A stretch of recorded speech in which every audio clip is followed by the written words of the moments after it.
Social media గురించి ఒక scheme పెట్టి వైఎస్ఆర్ పార్టీ కార్యకర్తలందరూ కూడా సంబంధం లేనటువంటి వాళ్ళు కూడా పిలిపించి పోలీసులు చాలా ఇబ్బంది పెడుతున్నారు. నిజంగా సోషల్ మీడియా రాష్ట్రంలో అన్ని పార్టీలకు ఉంది.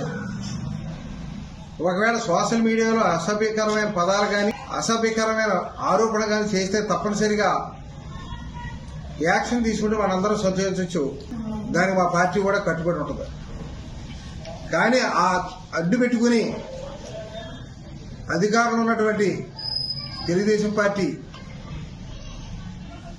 పోలీసులు అడ్డు పెట్టుకుని ఎవరైతే తెలుగుదేశం వైఎస్ఆర్ పార్టీలో యాక్టివ్గా తిరుగుతున్నారో వాళ్ళందరినీ పోలీసులే రప్పించి పొద్దున సాయంత్రం తిప్పడమే కాకుండా